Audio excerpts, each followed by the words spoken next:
On the morning of November 17, 1928, Al Capone sat in a private dining room at the Lexington Hotel in Chicago, his headquarters, his stronghold, the place where every major decision in his empire was made.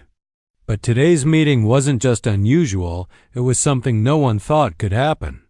It broke every rule of how the underworld worked.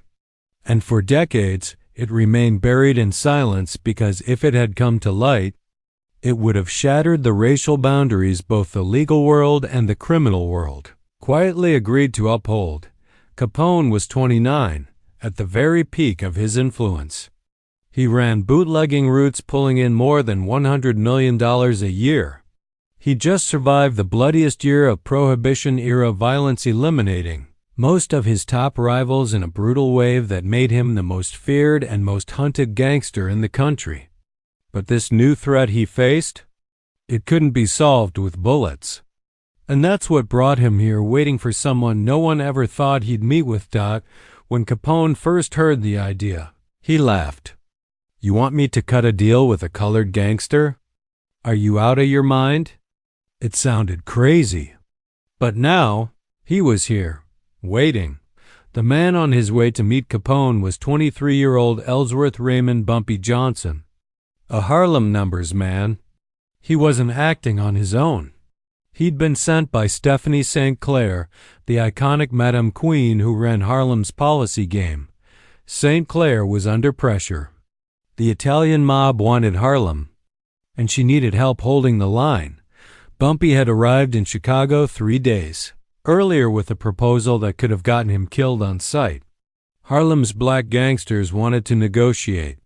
They wanted to draw clear racial boundaries, Italian territories, black territories, no crossing lines, no stepping on toes.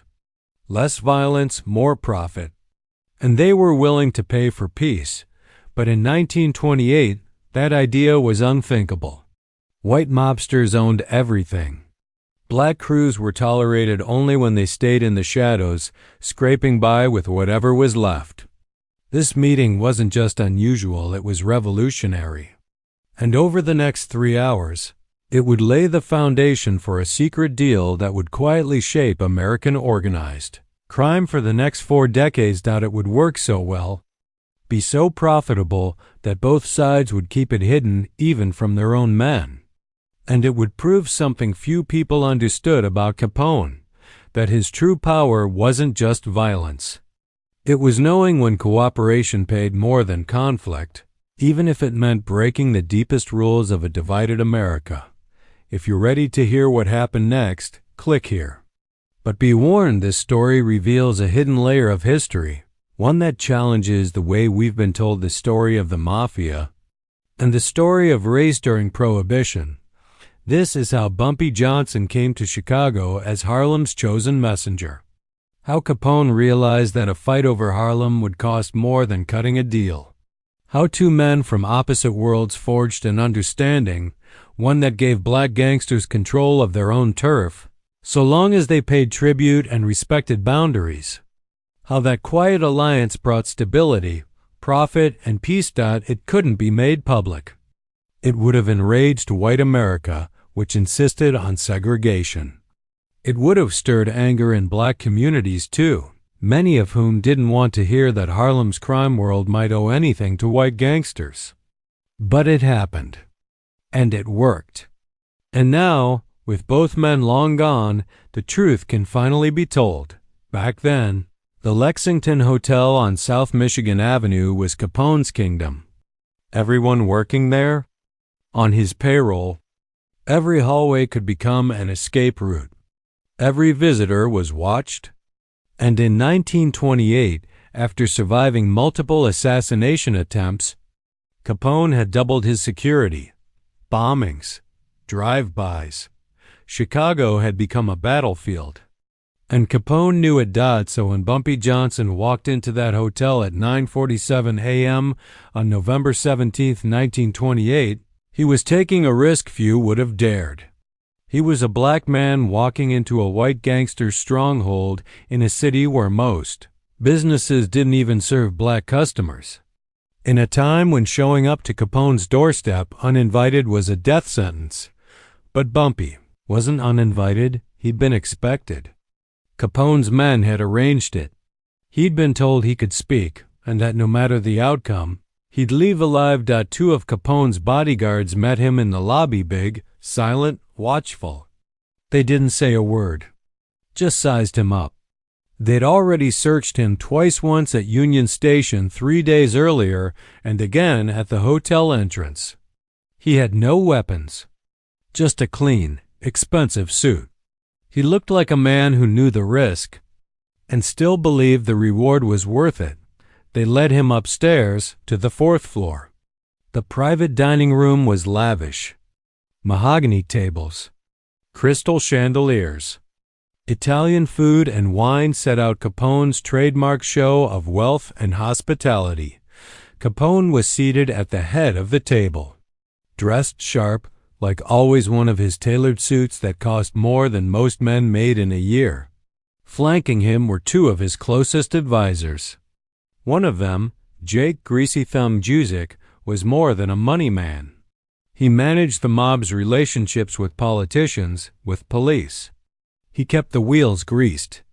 And today, he was here to witness a conversation that wasn't supposed to happen. A black gangster from Harlem, a white mob boss from Chicago, sitting down, face to face. No cameras, no press, no official record. But what happened in that room changed everything. Because in the world of organized crime, sometimes the most powerful move is knowing when not to fight. And there was Frank Nitty Capone's enforcer, the man they called when things needed handling the hard way. Mr. Johnson, Capone said, standing and reaching out to shake hands. That simple gesture caught Bumpy off guard. In 1928, most white men didn't shake hands with black men, especially not men like Capone. But Capone did. Welcome to Chicago. Sit down, eat. We don't do business on an empty stomach. Johnson eased into the chair. Calm, composed. Not too respectful, not too bold. He had to walk a line, show deference to Capone's status without looking weak.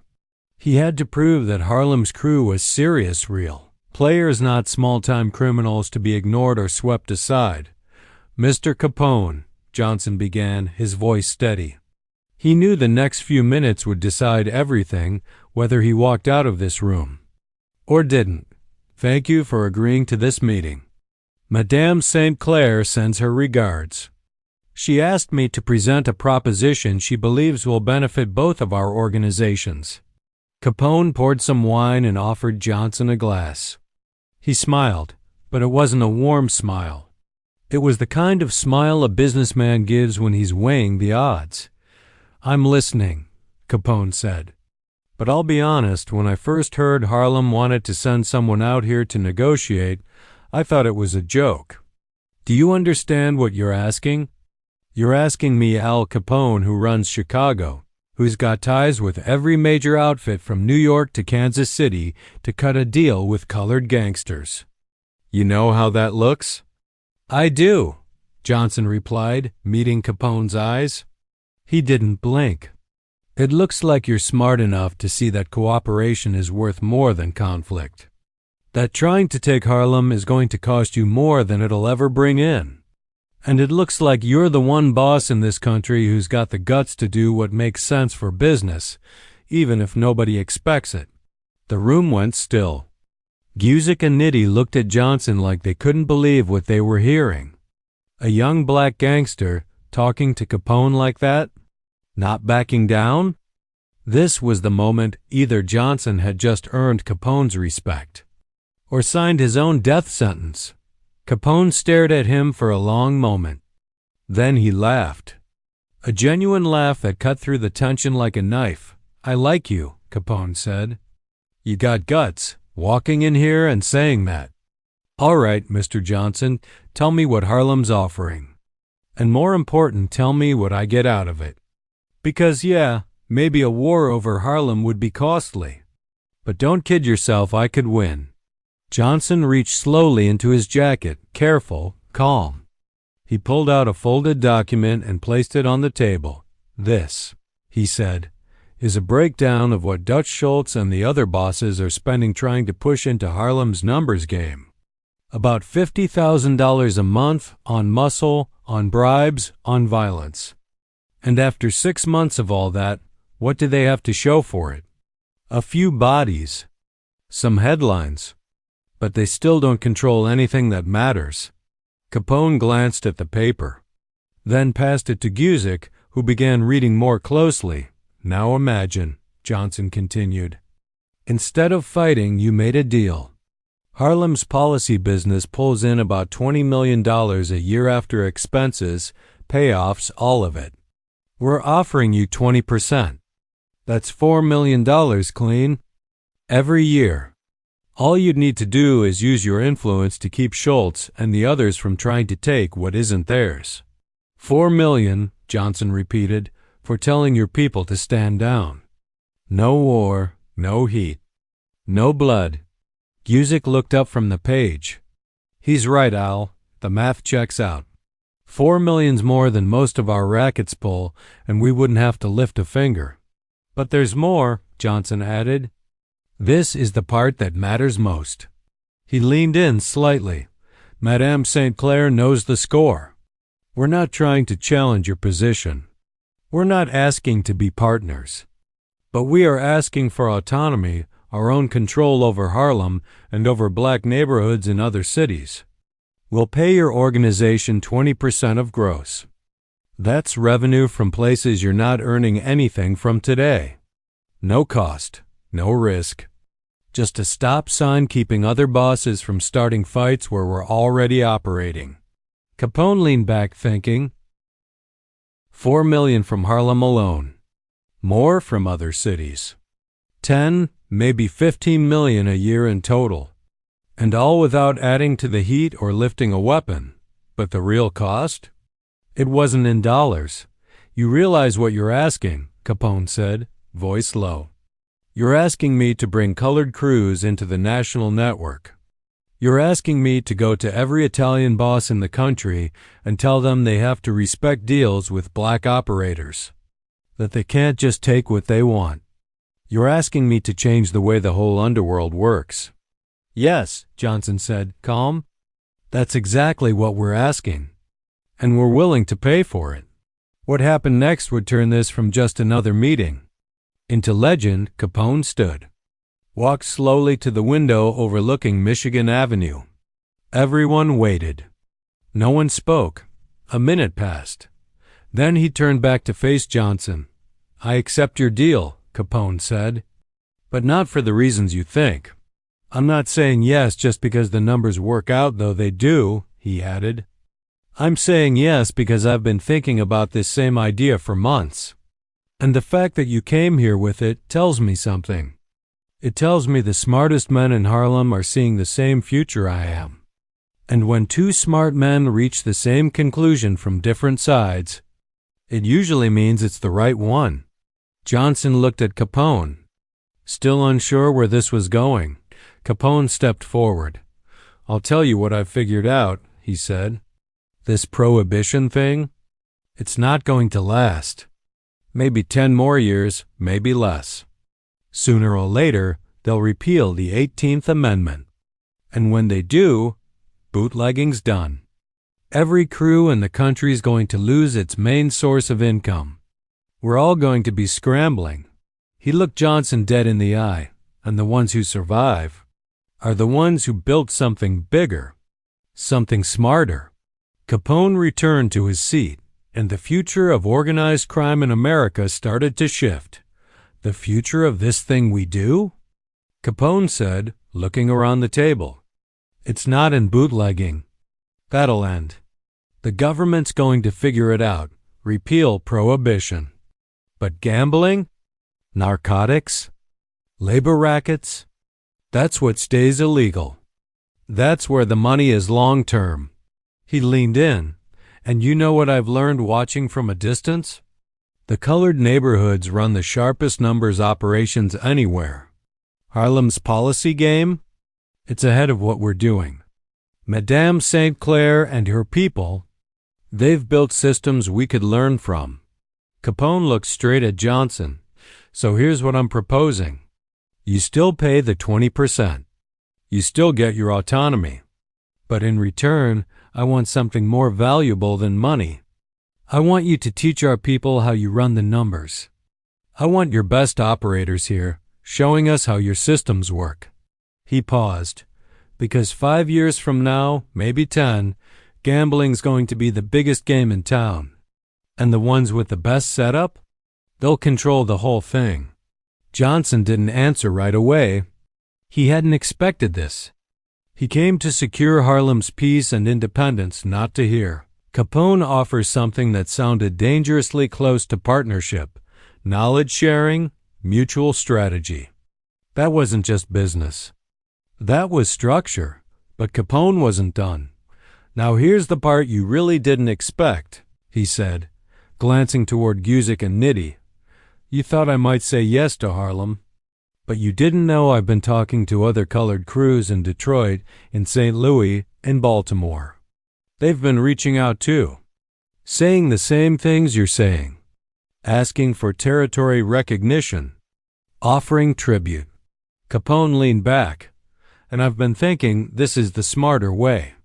Letting black gangsters operate their neighborhoods, pay their share, get protection. Not equals. I can't sell that to the Italians. But autonomous operators? With their own structure. That's better than fighting for streets we don't even understand. Johnson sat quietly, processing it all. This wasn't just Capone agreeing to Harlem's terms. This was Capone building a new kind of underworld divided by territory and race, but unified by rules and profits. Then Capone continued. Here's my counter, he said. Harlem pays 15%, not 20%. I'm dropping the tribute. Because what I want now is cooperation, not just cash. Johnson raised an eyebrow. In exchange, Capone said, Madame St. Clair sends her 3 best policy runners to Chicago. They stay for 3 months. Train my guys on how she runs Harlem. The systems, the math, the whole thing. And you, Mr. Johnson, you stay here. You live in Chicago. Work as my liaison to Harlem. Learn how I run my operation. And when it's time, you'll be the one coordinating with colored crews all across the country. He looked around the room. We're going to build something new. A national structure. Every crew has its turf. Everybody pays tribute. Everybody respects the rules. And we all make more money than we ever made fighting over scraps. The room went still again. What Capone was proposing. It was unheard of. He wasn't just making peace. He was reshaping organized, crime. An integrated though still unequal system. In a country where segregation was law. In a world where white and black didn't sit at the same table. And Capone was offering it like it was just another business deal. Johnson finally spoke. If I say yes, he said slowly, if I stay here and work with you, what happens when people find out? What happens when the New York bosses hear Al Capone's got a colored liaison? What happens when Harlem hears that Bumpy Johnson is working for a white boss? Capone smiled. That's the best part. Nobody needs to find out. He kept his voice steady. This stays between us. Publicly, you're just another guy in the organization. You don't advertise what you're doing. We don't tell the Italians how deep the connection is. We just say we've handled the violence in Harlem and it's making us money. He went on, and in Harlem, you tell them you negotiated independence. You tell them the white bosses backed off. That you made a deal that gives us space as long as we pay our share. Capone leaned forward again. Everybody saves face. Everybody gets what they want. And the real structure? That stays private. Johnson looked around the room at Capone, at Guzik, at Nitti. He knew what was being offered. Not just a deal for Harlem. Not just safety for his people. But a voice in something far bigger. A chance to help design a national system. To protect black crews from being wiped out by stronger mobs. To outlive prohibition, to create order out of chaos, I need to speak with Madame St. Clair, Johnson said. This is bigger than what she sent me here to do. I can't make this call alone.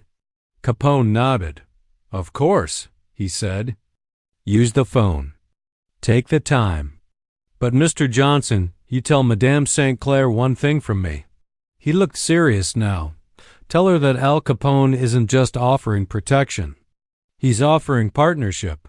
A chance to build something that's bigger than Harlem, bigger than Chicago. Something stable. Something profitable. Something that works. He stood up. But this offer's good for 1 week. After that, I go back to letting Dutch Schultz and the others tear Harlem apart. We'll see who wins. I've got money. I've got time. But Harlem? Harlem doesn't. And that was the turning point, because what Johnson and Capone were really negotiating wasn't just who controlled Harlem's policy racket. The real stakes were much higher. They were reshaping how organized crime in America would function. Would it stay fractured? Each crew, each race, each ethnic group fighting for space? Or could it become structured? Stable? A network that accepted racial lines but allowed cooperation across them? The business reasons were clear. Harlem alone was worth $20 million a year, more profitable than many legitimate companies. But trying to take it by force? That came with a cost. A high one. And now for the first time, there was another option. The cost of violence was growing fast. Dutch Schultz and other white gangsters were pouring hundreds of thousands of dollars each month into their war for Harlem losing men, drawing police attention, and still making little progress in actually taking control of the territory. Capone had run the numbers. There was another way. If his organization took just 15 to 20% of the profits from black-controlled gambling operations around the country, they could bring in $10 to $15 million a year with barely any cost or risk. It would be steady money, the kind that would still flow even after prohibition came to an end. And there was another benefit. Learning how Harlem's numbers game worked could improve the gambling operations in Italian-run territories. Harlem's system was sharper, more organized, more efficient. Adopting some of those techniques could increase profits in cities the Italians already controlled. Strictly from a business standpoint, Capone's offer made sense. More profit, less bloodshed, less heat, a safer, smarter future. But the social part, that was where things got complicated. In 1928, segregation wasn't just normal. It was everywhere. It was law. Most white Americans didn't believe in any kind of equality with black Americans. They wouldn't eat together, wouldn't use the same restrooms, wouldn't consider black people equals in any public space, let alone business. The criminal world followed the same lines. White gangsters held the power. They ran the most lucrative rackets. They had political connections. They paid off the police. They controlled the national crime networks. Black gangsters operated only where the white crews didn't care to go or couldn't control. What? Capone was proposing challenged all of that. It treated black operators not as outsiders, but as independent forces, people who could negotiate, who could strike deals, who could manage their own turf and make real money. The risks were huge. If other Italian bosses found out Capone was doing deals with black crews, deals that looked like partnerships, they might see it as weakness. They might question his leadership. They might stop respecting his word. And if that happened, everything Capone had built could start to unravel. The political risk was just as real. Many of the politicians who protected the Italian mob had no interest in extending that protection to black gangsters. Some would see it as a threat to the racial order. If they found out about cooperation between black and white crews, they might back away, cut off protection, shut down deals, invite police scrutiny. That's why this new arrangement, if it was going to happen at all, had to stay quiet. Strictly between the top levels. No headlines. No open alliances. Just private understanding. Behind closed doors. Publicly, everything had to look the same. But behind the scenes, a new way of doing business could start to take shape. There was also the question of power. Capone had it. He could wipe out Harlem's operations if he wanted to. He could keep backing Schultz. He could put pressure on until the numbers game collapsed. Eventually, he might even win, but Capone knew winning doesn't always mean profit. He understood that a hard-fought victory over Harlem might cost more than it earned. That winning could destroy the very business he was trying to take. So instead, he offered a structure. Harlem and other black neighborhoods would pay tribute in exchange for autonomy. They'd still be under the larger umbrella, still pay up, but they'd be left to run their own turf. That setup created a kind of hierarchy. White crews on top, black crews independent but not equal. Still, both sides would gain. Black operators would get protection, space to work, and peace. The Italians would get profit money from areas they hadn't been able to crack. That balance, unequal but stable, was what made the Capone-Johnson plan sustainable. Even if it broke the social rules of the time. To really understand what was happening in that hotel room, you have to understand the moment in history. This was 1928, 8 years into Prohibition, and organized crime had reached its peak, bigger, richer, more dangerous than ever before. But also, on the edge of something new. Prohibition had been in place since January 1920, when the 18th Amendment took effect, banning the sale, production, and transport of alcohol. And it didn't take long for the underground to step in. Bootlegging exploded. By the late 1920s, illegal alcohol was a $3 billion a year business, more than the entire U.S. government budget. It was the most profitable criminal industry America had ever seen. And with that money came power. Capone and others who controlled bootlegging built empires. They bought protection from the police, bought silence from politicians. In some cities, they had more pull than the mayors, but violence came with it. Territory wars over bootlegging routes had turned cities like Chicago, New York, and Detroit into battlegrounds. Thousands of people were dead. The public was scared. And the pressure on law enforcement to crack down was growing. At the same time, support for prohibition was fading. More and more Americans were beginning to think it had been a mistake, that it had made things worse, not better, that it was fueling crime instead of stopping it. Most agreed repeal wouldn't happen overnight, but it was coming. Eventually. And smart gangsters? They were already looking ahead. They knew the alcohol money wouldn't last forever. They needed the next big thing. Capone saw gambling as that thing, and he saw Harlem's operations as the model. But there was one more layer. Race. America in 1928 was still deeply segregated. In the South, Jim Crow laws controlled every part of life: schools, buses, restaurants, neighborhoods.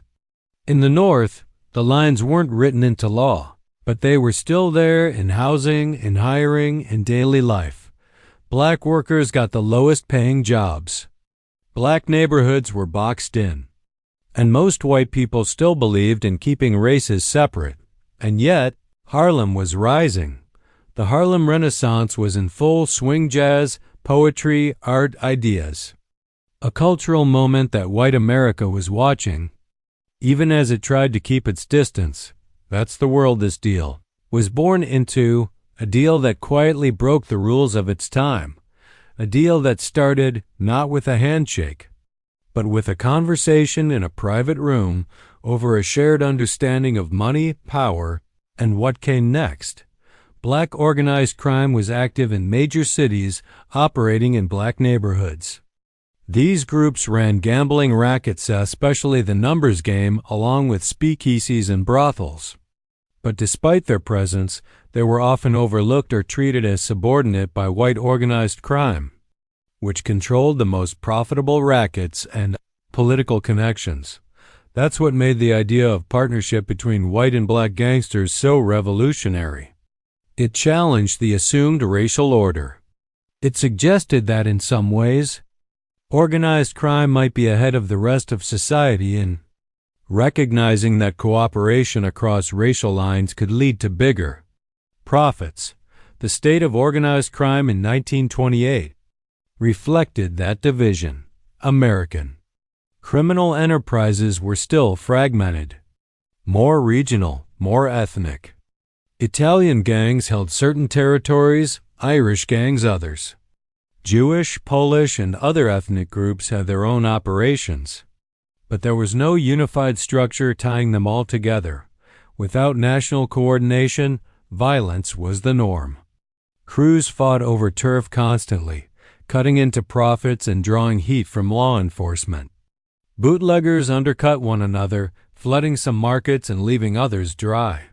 Operations weren't efficient because there wasn't enough cooperation. National Commission, the body that would eventually bring coordination to Italian-American organized crime, didn't exist yet.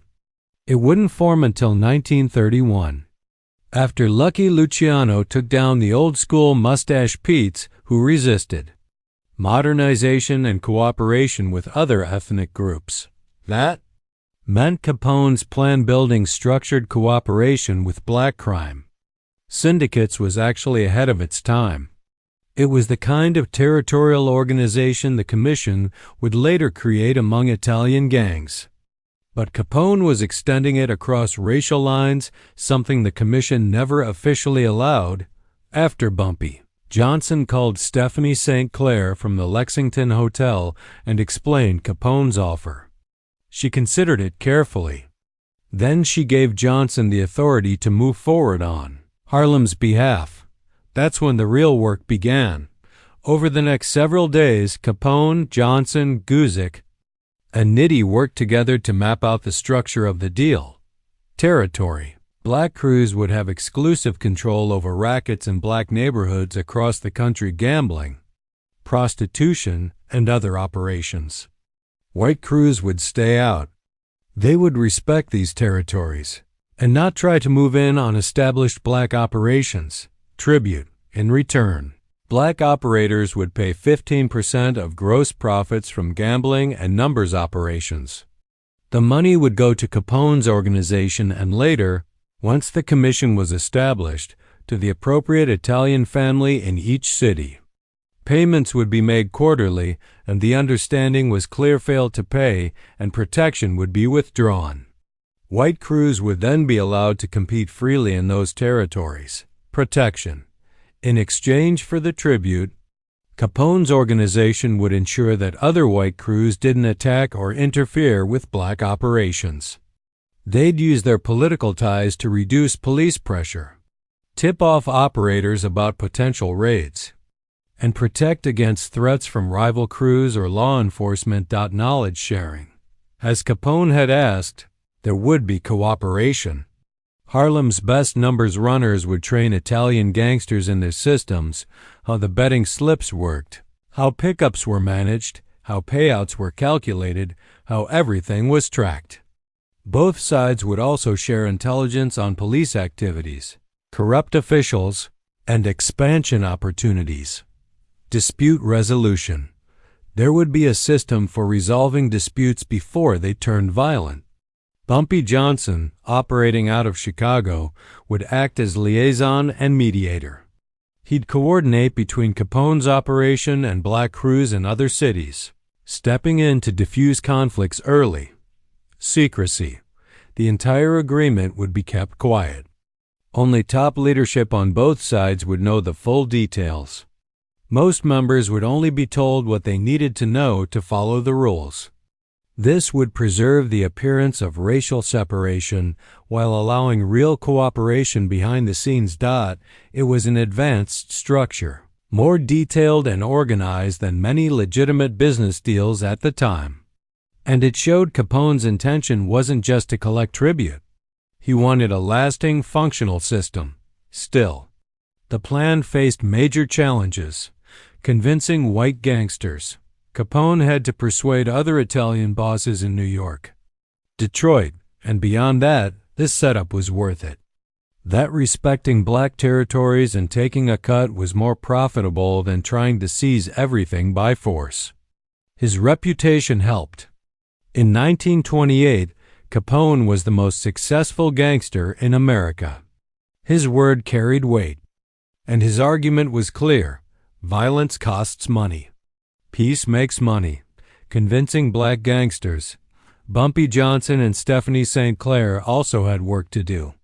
They had to convince black operators across the country that paying tribute wouldn't be just another form of extortion, that this was different, that they'd actually get something back: protection, stability, and independence.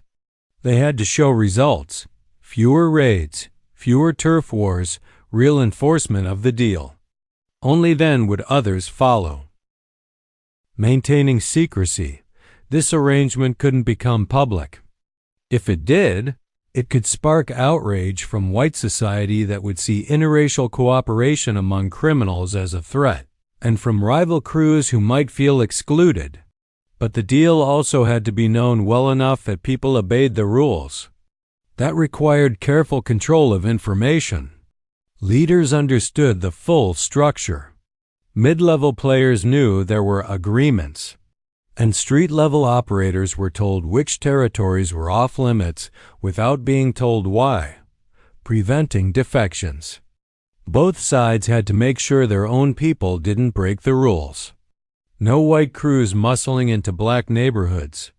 No black operators skipping payments. And when someone did break the deal, they had to be punished by their own crew, not by the other side. That way, the violations didn't spark bigger conflicts. Implementation. Through late 1928 and into 1929, the deal was put into action.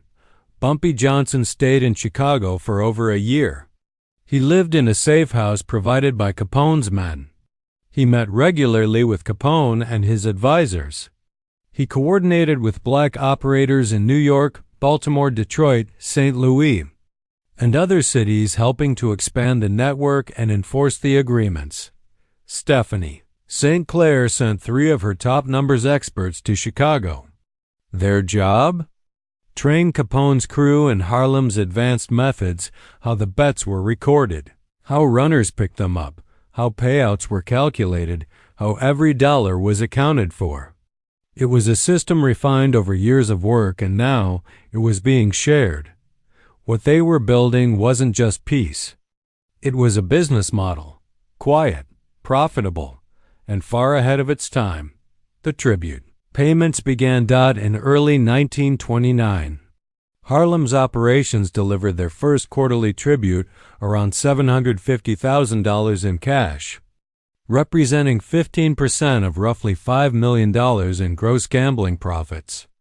The money was handed to one of Capone's trusted collectors, deposited in banks under his control, and laundered through legitimate businesses, and almost immediately, the violence started to fade. Dutch Schultz and other white gangsters who had been fighting to take Harlem were informed through channels. Still unclear today that Harlem was now under protection. Most likely, Capone relayed the message through Italian bosses in New York, making it known that Harlem was off-limits and that any further attempts to take it would violate arrangements he had put in place. Schultz backed down.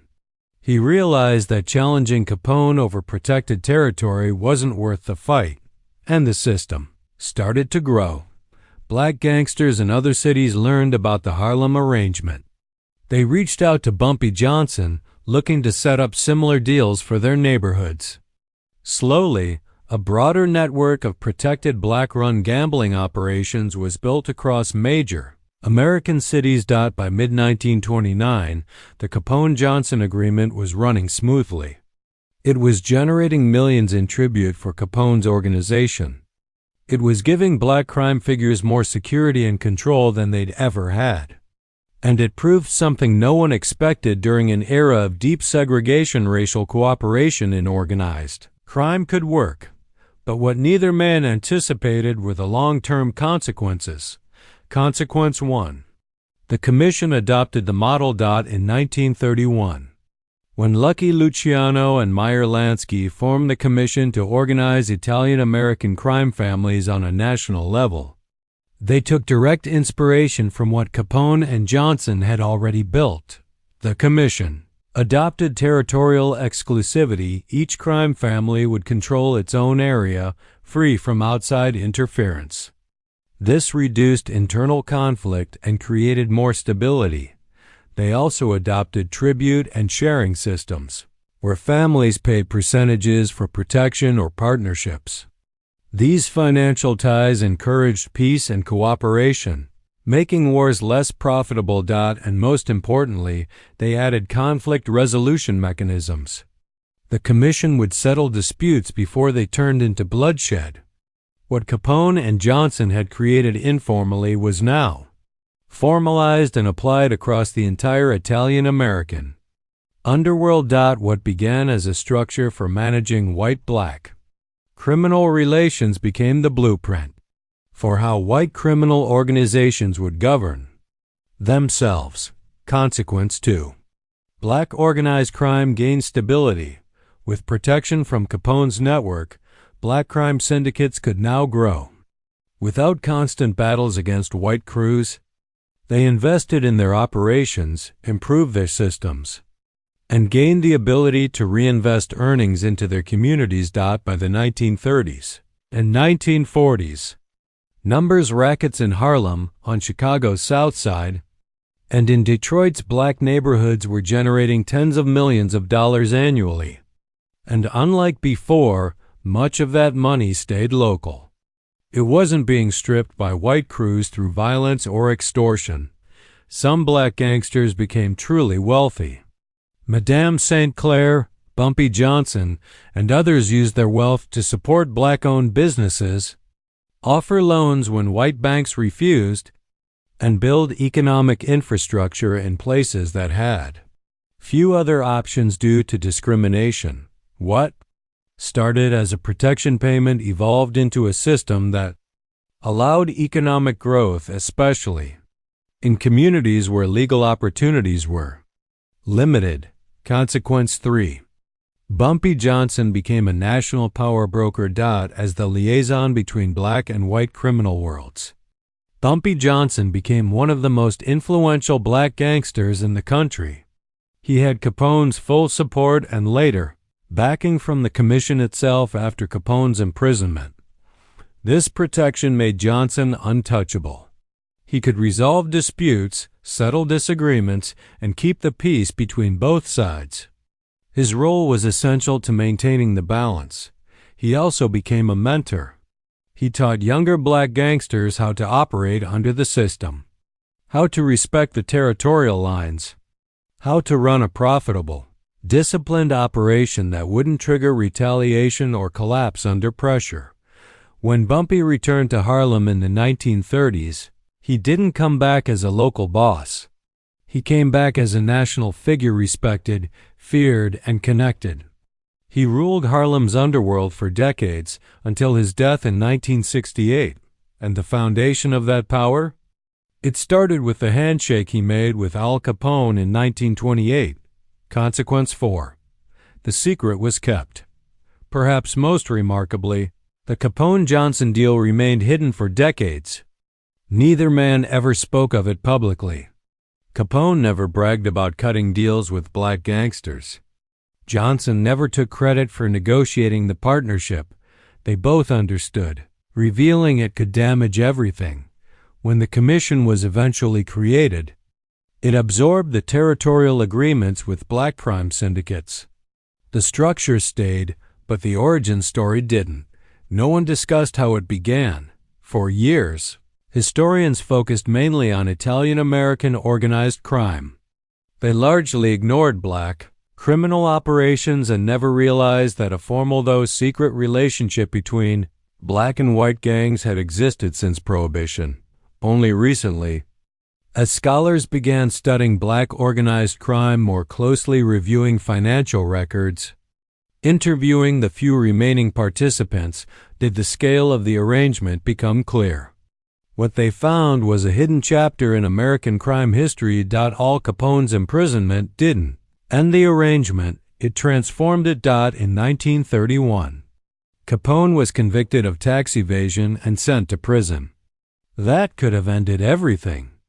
But instead, the commission adopted the arrangement into its structure. The transition was smooth. The same territorial respect, tribute payments, and enforcement mechanisms were preserved but now overseen by the broader commission.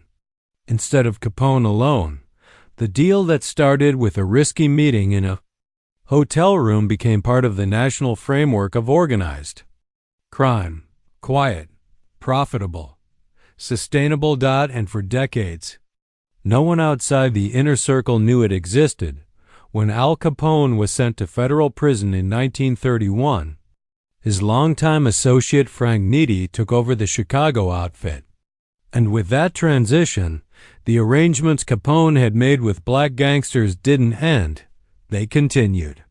Bumpy Johnson remained the point of contact, but now reported to Nitti instead of Capone.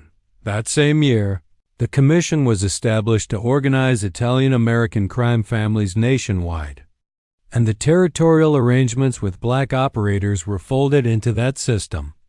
Each family would now collect tribute from black-run gambling operations in their city, offer protection in return, and honor the boundaries that had already been drawn.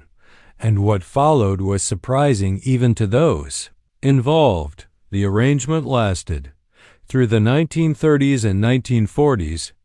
Black gambling networks kept paying tribute to commission families.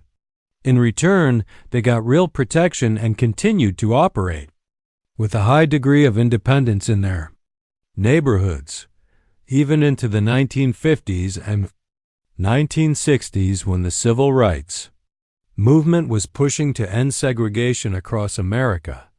Underworld held firm to its racial boundaries and tribute systems. It was a quiet example of how criminal organizations can sometimes hold on to the past even longer than the legal system. By the 1970s, the original arrangement was still around but fading. The rise of heroin and the shift toward drug trafficking had changed the game. Heroin was far more profitable than gambling ever had been. And with those profits, black criminal groups grew more independent and less willing to accept a subordinate role. And that's how the Capone-Johnson alliance ended, not with a war, but with time. It became outdated. By the 1980s and 1990s, federal investigations and prosecutions had badly weakened the commission. Many of its top leaders were imprisoned or killed. The structure that once managed national-level criminal agreements was falling apart. At the same time, black gangs involved in the crack cocaine trade were rising. They didn't pay tribute. They didn't respect the old territorial boundaries. They were part of a new generation, one that didn't remember or feel loyal to the old deals made during Prohibition. Crime had changed. Gambling had been replaced by drug money, and the need for tribute and protection faded. The old system no longer fit the new world. By the early 2000s, the Capone-Johnson arrangement was just a piece of history, known mostly to crime historians and a few aging insiders who still remembered when Bumpy Johnson had once worked alongside Al Capone to reshape organized crime. But the legacy of that partnership? That still matters, because what their story reveals are truths about American history that are rarely talked about.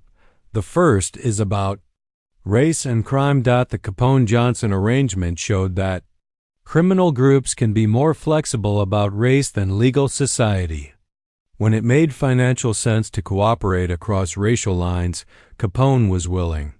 He saw opportunity where others saw barriers, but that didn't mean the arrangement created racial equality. It didn't. It created a form of subordination, a system where black crime figures were allowed to operate, but only if they paid tribute to white families.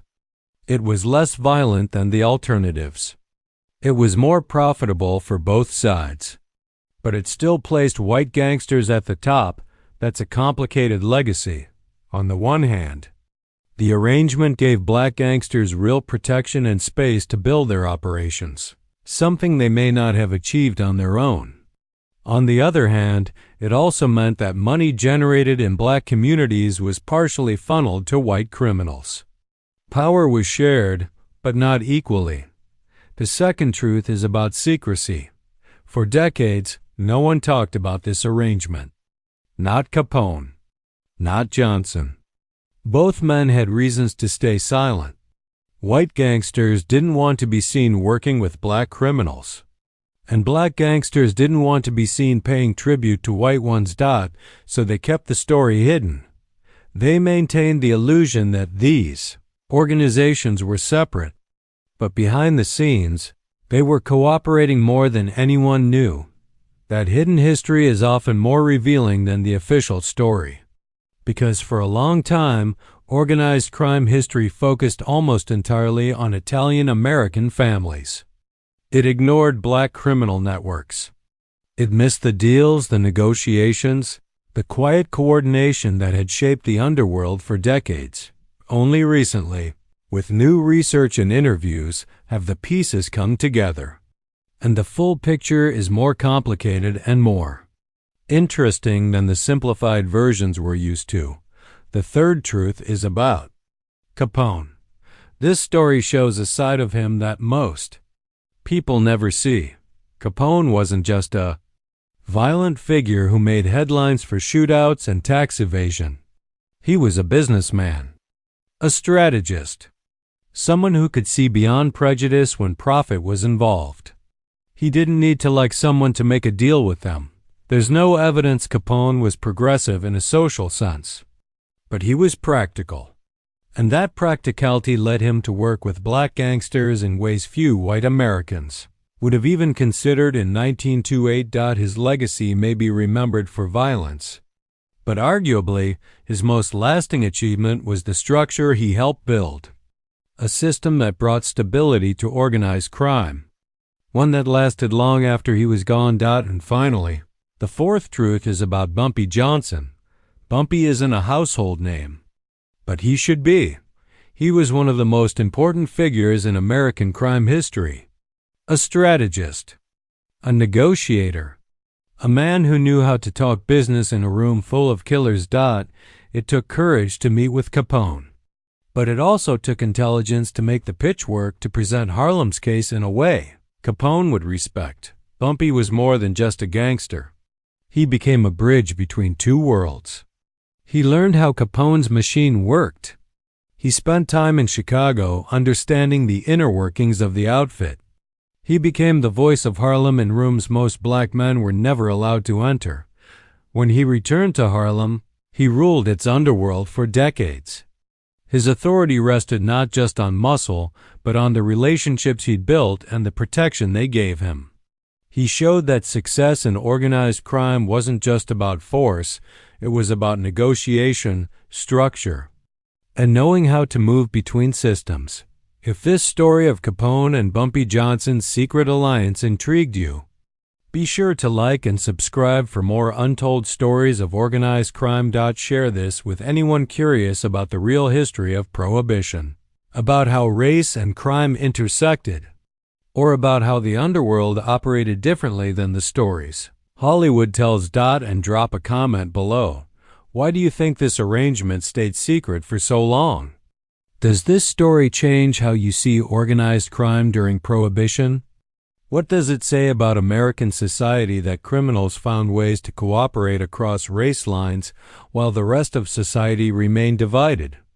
Until next time, remember, history is always more complicated than the simple stories we tell. Al Capone wasn't just a violent criminal. He was a businessman who understood that cooperation could be more valuable than control, who worked with black gangsters when it made sense, who built systems that would last long after he was gone. And Bumpy Johnson wasn't just a Harlem legend.